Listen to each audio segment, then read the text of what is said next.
Hello guys, welcome back to on my YouTube channel पर नए हैं, चैनल को सब्सक्राइब कर सकते हैं बीएससी नर्सिंग पैरामेडिकल्स अपडेट के लिए।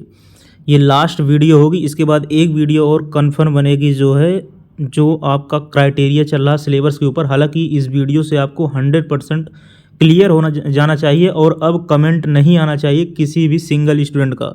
जैसे ही आप कमेंट कर रहे थे 4th सेमेस्टर का जब एग्ज़ाम हो रहा था अटल बिहारी वाजपेयी का, कि पैथोलॉजी, इसके बाद फिर जेनेटिक्स, एक सब्जेक्ट कोई और था, उसको मिला के पास होना एक नहीं पास होना, फार्मा पैथोजेनेटिक्स पीपीजी, तो फार्मा पैथोजेनेटिक्स मिला के पास होना एक नहीं पास होना है कि तीनों अलग अलग पास होना। इससे भी रिलेटेड बहुत ज़्यादा कमेंट आ रहे थे और आपके टीचर्स यही बता रहे थे कि तीनों अलग अलग पास होना। टीचर्स इतने गधे हैं बीएससी नर्सिंग के अटल बिहारी वाजपेयी यूनिवर्सिटी, या जो गवर्नमेंट टीचर की बात करें या प्राइवेट टीचर की बात करें, एक भी टीचर को ना कोई रूल पता है ना कोई रेगुलेशन पता है, कुछ भी अनाप शनाप बोलने लगते हैं। अब क्या ही बताएं उनके बारे में, आपको भी ये सारी चीज़ें पता होनी चाहिए और इनको क्लियर कर देना चाहिए। थोड़ा सा एक बार जब इंट्रो होता है फर्स्ट ईयर में, ये रूल्स रेगुलेशंस उनको प्रॉपर जो है बता देना चाहिए। बताना ही नहीं चाहिए, प्रॉपर ट्रांसलेट करके बता देना चाहिए कि ऐसी ऐसी चीज़ें होती हैं। बस क्लास स्टार्ट कर देंगे, कहीं क्लासें नहीं चल रही, कहीं टीचर नहीं अवेलेबल हैं, दुनिया भर की समस्याएं हैं और जो स्टूडेंट्स के अंदर समस्या होती है वो अलग ही समस्या होती है।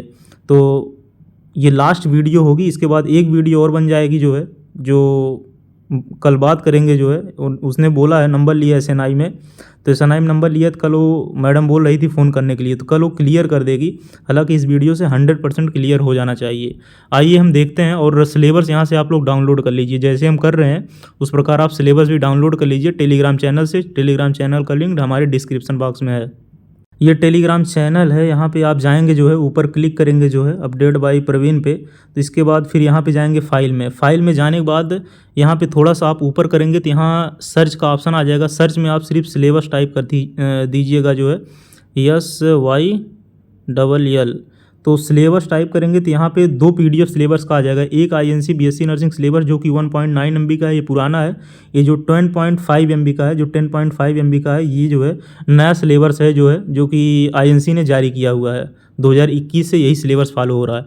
तो ये सिलेबस फॉलो करते हुए आपको चले जाना पेज नंबर 243 पे, पेज नंबर 243 के ऊपर पेज नंबर 242 है। पेज नंबर 242 पे पॉइंट नंबर 16 है, इसके ऊपर आपको फोकस करना है। पॉइंट नंबर जो है 16 है। पॉइंट नंबर 16 जो है पॉइंट नंबर फर्स्ट, उसके अंदर सब पॉइंट है। पॉइंट नंबर सेकंड है, पॉइंट नंबर थर्ड है, पॉइंट नंबर फोर्थ है। पॉइंट नंबर फोर्थ कहता है कि आपका ये कोर्स 4 साल का 8 साल में कंप्लीट होना चाहिए। कोई भी कोर्स अगर 4 साल का है, चाहे वो कोर्स बीएससी नर्सिंग हो, चाहे वो कोर्स BPT हो, बैचलर इन फिजियोथेरेपी हो, चाहे वो कोर्स BTech हो, चाहे वो कोर्स B फार्मा हो, ये चाहे वो कोर्स मान लीजिए जो है बायोटेक्नोलॉजी का कोर्स हो, कोई भी कोर्स हो, अगर वो 4 साल का कोर्स है उसके डबल साल में कंप्लीट होना चाहिए। मतलब अगर कोई कोर्स 3 साल का है तो 6 साल में कंप्लीट होना चाहिए। ये कॉमन सेंस की बात है। Point number first, point number second, point number third, इसको हम गूगल करके आपको प्रॉपर ट्रांसलेट दिखाते हैं गूगल से, जो भी हमने ट्रांसलेट किया हुआ है। हालांकि इंग्लिश थोड़ा सा कम समझ में आती है आप लोगों को, तो हमने पूरा प्रॉपर ट्रांसलेट किया हुआ है, ट्रांसलेट आपको दिखाएंगे। ये देखिए पॉइंट नंबर फर्स्ट, अब एक बार पढ़ देते हैं। The candidate shall be have clear are the previous examination before appearing for 5th semester examination, however the candidate shall be permitted to attend the consecutive semesters. Point number second कहता है candidate shall have clear all the previous examination before appearing for 7th semester examination, however the candidate shall be permitted to attend the consecutive semesters। मतलब point number first, point number second दोनों same का रहा है, बस उसमें 5th semester की बात हो रही है, यहाँ 7th सेमेस्टर की बात हो रही है। पॉइंट नंबर थर्ड का रहा है the candidate shall have clear all the previous examination before the appearing for final year examination.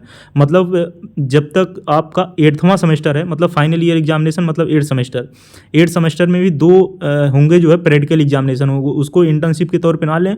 8th semester में जो है 2 प्रैक्टिकल एग्जामिनेशन होंगे 200 नंबर के, तो वो भी जो है इंटर्नशिप तो कही जाती है, लेकिन वो एग्जाम होता है प्रॉपर यूनिवर्सिटी, मतलब जो है प्रैक्टिकल करवाएगा, प्रॉपर जो है एग्जामिनर आएगा यूनिवर्सिटी से। तो उसके क्लियर होने के पहले आपका पूरा सेमेस्टर का एग्जाम क्लियर होना चाहिए। ये कह रहा पॉइंट नंबर थर्ड। इसको आइए हम जो गूगल से ट्रांसलेट किए हुए हैं उसको आपके सामने डिस्प्ले करते हैं। ये देखिए प्रॉपर गूगल से ट्रांसलेट है। यहाँ पे देखिएंगे, यहाँ पे सारी चीज़ें वही लिखी हुई हैं जो गूगल से है, वही हमने कॉपी पेस्ट कर दिया है। तो उसमें क्या लिखा हुआ है, 5वें सेमेस्टर की परीक्षा में बैठने से पहले उम्मीदवार को, कैंडिडेट्स को पिछली सभी परीक्षाएं उत्तीर्ण करनी होंगी। हालांकि यद्यपि उम्मीदवारों को लगातार सेमेस्टर में भाग लेने की अनुमति दी जाएगी। उम्मीदवारों को लगातार सेमेस्टर में भाग लेने की अनुमति दी जाएगी, मतलब वो सेमेस्टर जो स्टूडेंट होगा एलिजिबल होगा 5th सेमेस्टर के लिए। पॉइंट नंबर फर्स्ट ये कह रहा, आपका पॉइंट नंबर फर्स्ट क्लियर हो गया होगा। पॉइंट नंबर सेकंड पे आते हैं। पॉइंट नंबर सेकंड क्या कह रहा है? The candidate shall have clear all the previous examination before the appearing 7th semester examination. Point number second भी वही कह रहा है, बस ये 7th सेमेस्टर के लिए, मतलब 5th सेमेस्टर और 7th सेमेस्टर की यहाँ पे बारे में बात की गई है। However the candidate shall have permitted to attend the consecutive semester. यहाँ पे आप देखें क्या लिखा है, उम्मीदवारों को 7वें सेमेस्टर में उपस्थित होने से पहले पिछली सभी परीक्षाएं उत्तीर्ण करनी होंगी। इम्तिहान मतलब एग्ज़ाम। हालांकि उम्मीदवारों को लगातार, ये जो हालांकि लिखा हुआ है इसीलिए लिखा है कि आपको परमिट दी जाएगी नेक्स्ट सेमेस्टर में बैठने के एग्ज़ाम के लिए। हालांकि उम्मीदवारों को लगातार सेमेस्टर में भाग लेने की अनुमति दी जाएगी। पॉइंट नंबर जो थर्ड है क्या कह रहा है, ये भी हमने जो इंग्लिश से हिंदी में ट्रांसलेट किया हुआ है। अंतिम वर्ष की परीक्षा में बैठने से पहले उम्मीदवार को पिछली परीक्षाएं उत्तीर्ण करनी होंगी। मतलब जो है नेक्स्ट जो आपका अंतिम सेमेस्टर होगा, 8वां सेमेस्टर होगा या जो आपका लास्ट ईयर होगा, यानी कि पहले ईयरली वाइज होता था, पहले ईयर वाइज होता था, मतलब first year, second year, third year, तो 4th ईयर। तो फर्स्ट ईयर में स्टूडेंट की सप्ली लग गई, वो सेकंड ईयर का एग्जाम दे सकता था। अगर सेकंड में भी सप्ली लग गई, थर्ड ईयर का एग्जाम दे सकता था। अगर उसकी थर्ड में सप्ली लग गई, थर्ड में अगर सप्ली उसकी लग गई है तो सप्लीमेंट्री एग्ज़ाम होगा। सप्लीमेंट्री हालांकि एग्ज़ाम होगा ही, तो 4th ईयर का एग्ज़ाम वो नहीं दे पाएगा जब तक उसकी सप्लीमेंट्री कंप्लीट नहीं हो जाएगी, ये रूल है। अब यहाँ सेमेस्टर की वाइज बात हो गई, तब यहाँ ये कर दिया 8th सेमेस्टर की बात यहाँ पे कर रहा है, मतलब वही 7वां सेमेस्टर भी दे सकता है। इसके बाद जो है 8वां सेमेस्टर तब नहीं दे सकता है जब उसका जो है 7वां सेमेस्टर तक क्लियर नहीं होगा पूरा सेमेस्टर, तभी वो 8वां सेमेस्टर दे पाएगा जब उसका 7th सेमेस्टर तक पूरा चीज़ें क्लियर हो जाएंगी। यही नियम को फॉलो कर रही जो नियम है कि मतलब 3rd ईयर तक आपका जो है पूरा कंप्लीट हो जाना चाहिए, तभी आप जो है लास्ट वाला दे पाएंगे एग्ज़ाम जो है। तो आशा करते हैं अब कोई कन्फ्यूजन नहीं होगी। जो है 4th semester, 5th semester, 6th semester, जो भी सेमेस्टर है आप एग्ज़ाम देने के लिए एलिजिबल हैं। कोई टेंशन वाली बात नहीं कि आप एलिजिबल नहीं, आपके नंबर आए, फेल हो, कुछ भी हो, कोई दिक्कत वाली बात नहीं। यूनिवर्सिटी अगर रिजल्ट नहीं दे रही तो रिजल्ट हो सकता है कल परसों में रिजल्ट आ जाए। जहाँ तक उम्मीद है रिजल्ट परसों तक रिजल्ट आ जाएगा। अगर परसों तक नहीं आएगा रिजल्ट तो फिर सोचना पड़ेगा आपको रिजल्ट कब आएगा, क्योंकि जहाँ तक लोग बता रहे हैं कि परसों तक रिजल्ट आ सकता है। तो आशा करते हैं वीडियो आपको इन्फॉर्मेटिव लगी होगी। वीडियो उन स्टूडेंट तक पहुंचाएं जो स्टूडेंट कमेंट कर रहे हैं हमको कन्फ्यूजन है, और इससे रिलेटेड अब कमेंट में कहीं जो है इससे रिलेटेड कोई कन्फ्यूजन क्रिएट नहीं होनी चाहिए कि हम 5th सेमेस्टर का एग्ज़ाम नहीं दे पाएंगे।